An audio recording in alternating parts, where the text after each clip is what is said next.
आपण पाहताय न्यूज 18 लोकमत आणि आता राज्यभरातल्या बातम्यांचा वेगवान आढावा. बातमी 36 जिल्ह्यांची.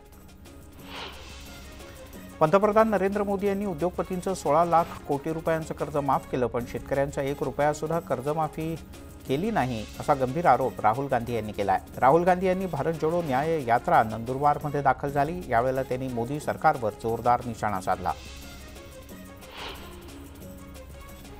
काँग्रेसचे नेते राहुल गांधी यांची भारत जोडो न्याय यात्रा नंदुरबारमध्ये दाखल झाली. यावेळेला त्यांच्या स्वागतासाठी आदिवासी बांधवांनी होळी पेटवली, तसंच लोकनृत्यही सादर केलं.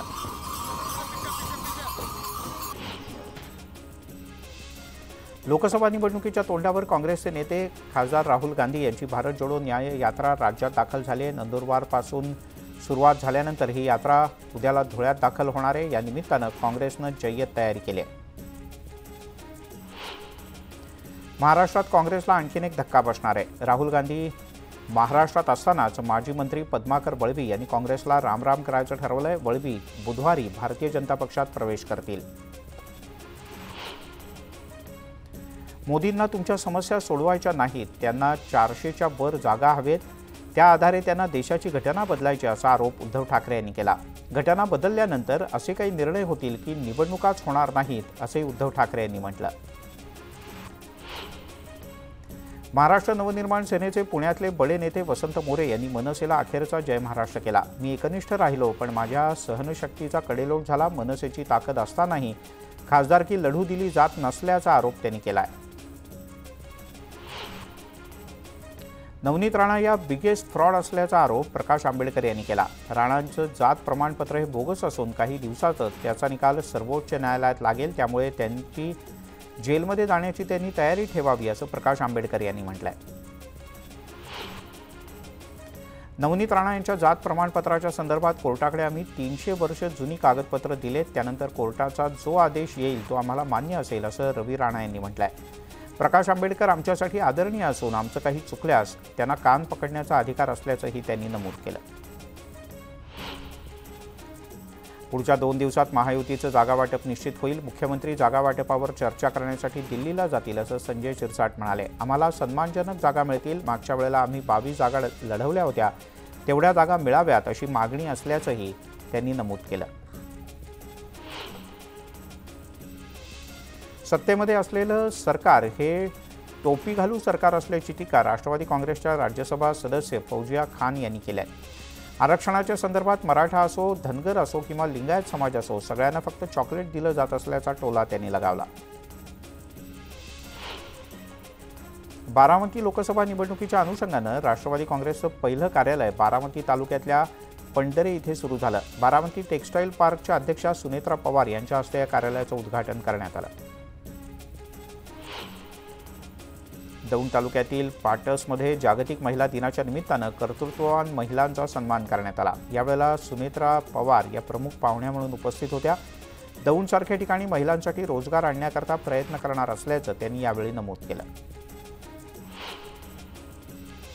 वर्ध्यामध्ये बजाज अलायन्सच्या कार्यालयात भाजप आणि भाजयुमोच्या कार्यकर्त्यांनी मोठा राडा केला. सोमवारी या कार्यालयाचं उद्घाटन झालं. यावेळेला प्रवेशद्वारावर सावरकरांचं कटआउट लावण्यात आलं होतं. यातून कंपनीनं सावरकरांचा अपमान केल्याचा आरोप करत हे आंदोलन करण्यात आलं. मुख्यमंत्री एकनाथ शिंदे यांच्या चंद्रपूर दौऱ्याच्या पार्श्वभूमीवर सामाजिक कार्यकर्ते पप्पू देशमुख यांना पोलिसांनी ताब्यात घेतलंय.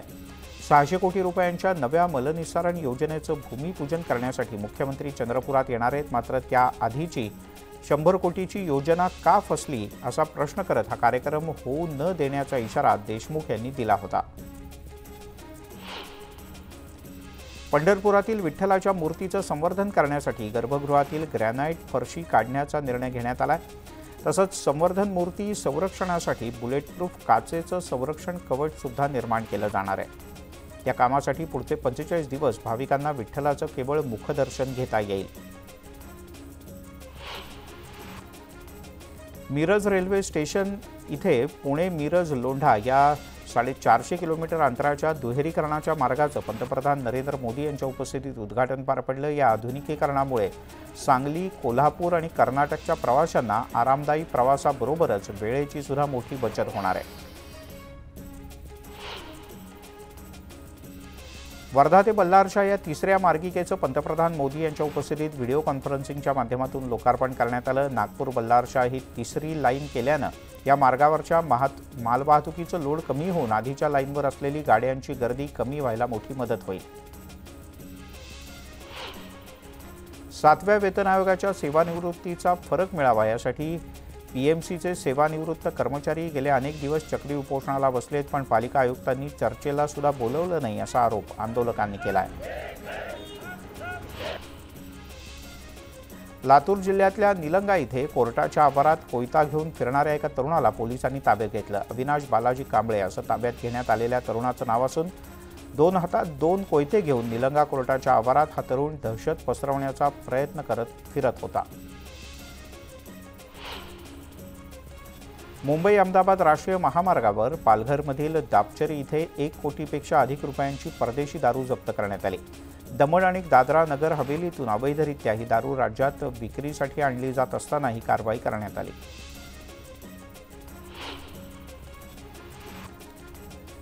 मुंबईच्या बोरिवली परिसरात बांधकाम सुरू असलेल्या इमारतीचा काही भाग कोसळून 3 जणांचा मृत्यू झाला आहे, तर 1 जण गंभीररित्या जखमी झाला आहे।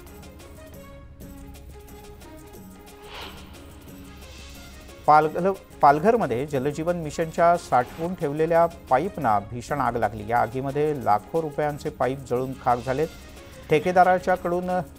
ठेकेदारीवरून झालेल्या वादातून ही आग कोणीतरी लावली असावी अशी माहिती मिळते।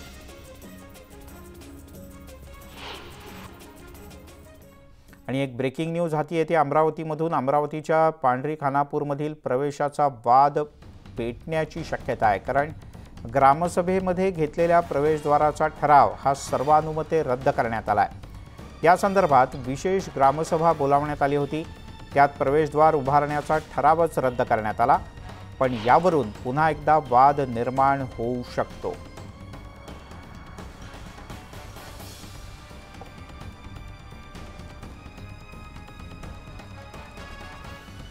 संजय शेंडे आपले प्रतिनिधी आपल्यासोबत आहेत। संजय, नेमका हा वेगळा प्रस्ताव का एकमताने मंजूर करण्यात आला? मिलिंद सर, आपल्याला माहिती आहे की ग्रामसभाने 2020 साली 26/1/2020 साली डॉक्टर बाबासाहेब आंबेडकर यांच्या नावाने तिथे प्रवेशद्वार उभारण्याचा एकमुखाने ग्रामसभेने निर्णय घेतला। त्यानंतर 26/1/2024 ला देखील तसाच निर्णय घेतला।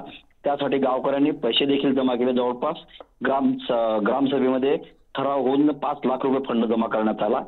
त्यानंतर मात्र प्रवेशद्वार का उभारलं जात नाही यावरून जो गावातला जो दुसरा समाज आहे तो समाज आक्रमक झाला आणि त्या गेटचं बांधकाम व्हावं यासाठी अमरावतीपर्यंत हे नागरिक आले। अमरावतीला आल्यानंतर विभागीय आयुक्त कार्यालयावर आपण पाहू शकतो की ज्या पद्धतीने एक समुदाय आक्रमक झाला आणि त्यानंतर लाठीचार्ज झाला, शुद्र नरकांना फोडण्यात आला आणि त्यानंतर आता ते प्रकरण शांत होत नाही, तर ग्रामसभेने आज खानापूर पांढरी येथे एक ग्रामसभा बोलवली।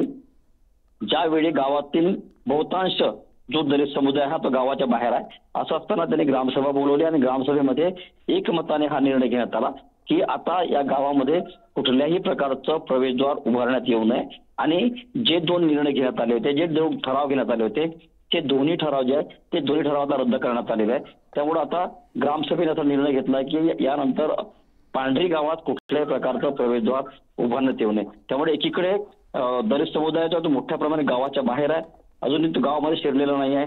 काल तोडफोड झाल्यानंतर गुन्हे दाखल करण्यात आलेले आहे आणि गावात ते नसताना असा ठराव घेणं हे कितपत योग्य असं आता यांची प्रतिक्रिया येत आहे। मात्र आज वंचित बहुजन आघाडीचे नेते प्रकाश आंबेडकर हे अमरावतीला आले, जिल्हाधिकारी यांना भेटले आणि त्यांनी गावाकडून हा मुद्दा काढून घेऊन गावात शिवाजी महाराजांच्या नावाने आणि डॉक्टर आंबेडकरांच्या नावाने शासनाने वेगळे 2 प्रवेशद्वार उभारावे, जेणेकरून कुठल्याही समाजामध्ये संघर्ष होऊ नये।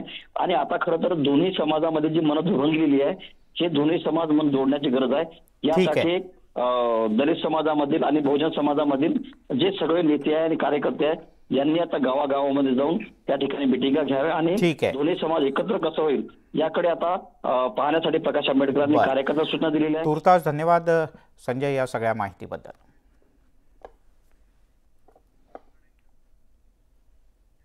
आणि पुन्हा एकदा बातम्यांचा वेगवान आढावा। कोरोना काळामध्ये रुग्णांना ऑक्सिजनची कमतरता पडू नये यासाठी मोठा खर्च करत जिल्हा रुग्णालयामध्ये ऑक्सिजन प्लांटची निर्मिती करण्यात आली, परंतु प्रशासनाच्या दुर्लक्षामुळे परभणीतला हा प्लांट अडगळीत पडलाय। बाहेरून ऑक्सिजन सिलेंडरची खरेदी केली जाते, त्यामुळे लाखो रुपयांचा फटका बसतोय। बुलढाण्याच्या नांदुरा तालुक्यात महाराष्ट्र बँकेचे एटीएम फोडून 13,22,000 रुपयांची रक्कम लंपास करण्यात आली। पहाटे 5 वाजता अज्ञात चोरट्यांनी हे एटीएम फोडलं। ही संपूर्ण घटना सीसीटीव्हीत कैद झाली आहे। परभणीच्या पाथरी पोखरणी मार्गावर कठड्याला धडकल्यानं ट्रॅक्टरचा अपघात झाला। या अपघातामध्ये ट्रॅक्टरच्या ट्रॉलीखाली अडकून चालकाचा मृत्यू झालाय। येत्या 3 ते 4 दिवसात निवडणुका लढवण्याच्या संदर्भात भूमिका मांडणार। तुम्ही तोपर्यंत लोकांमध्ये पोहोचा, कामाला लागा आणि तुमचा संपर्क वाढवा, असं वक्तव्य राज ठाकरे यांनी या आढावा बैठकीत केलं। सध्या मुंबईत राज ठाकरे यांचा दौरा सुरू आहे। उद्धव ठाकरे यांनी परस्पर उमेदवार जाहीर केल्यानं महाविकास आघाडीत नाराजी असल्याची सूत्रांनी माहिती दिली आहे। जागावाटप एकत्र जाहीर करण्याची भूमिका असताना ठाकरेंनी परस्पर उमेदवार जाहीर केले। हा काँग्रेसवर दबाव आणण्याचा प्रयत्न असल्याचं काँग्रेसचं मत असल्याची माहिती सूत्रांनी दिली। फलटण ते बारामती रेल्वे प्रकल्पाचं पंतप्रधान मोदी यांच्या हस्ते ऑनलाईन पद्धतीनं भूमिपूजन करण्यात आलं। यावेळी या प्रकल्पासाठी 1300 कोटींचा निधी देण्यात आला आहे। नांदेडमध्ये एका युवकाचे अश्लील व्हिडिओ तयार करून ते सोशल मीडियात व्हायरल करण्याची धमकी देत खंडणी मागणाऱ्या टोळीला गुन्हे शाखेच्या पथकानं अटक केली। या आरोपींनी अजून कुणाला असं फसवलं आहे का याचा शोध सध्या सुरू आहे। बीडच्या माजलगाव तालुक्यातील चिंचगव्हाण गावात अतिक्रमणधारकांनी नाला अडवल्यामुळे संतापलेल्या गावकऱ्यांनी पंचायत समिती कार्यालयाच्या समोर ठिय्या आंदोलन केलंय। या आंदोलनात महिलांचा लक्षणीय सहभाग दिसून आला। जळगावातल्या एरंडोलमध्ये आदिवासी कोळी समाजानं ढोल वाजवत प्रांताधिकारी कार्यालयावर मोर्चा काढला। आंदोलनामध्ये शाळकरी मुलंही मोठ्या संख्येने सहभागी झाली होती। मागण्या मान्य न झाल्यास निवडणुकांमध्ये संबंधितांना त्यांची जागा दाखवणार असा इशारा यावेळेला आंदोलनकर्त्यांनी दिलाय। बुलेटिनमध्ये घेऊयात एक छोटासा ब्रेक। पाहत रहा न्यूज 18 लोकमत।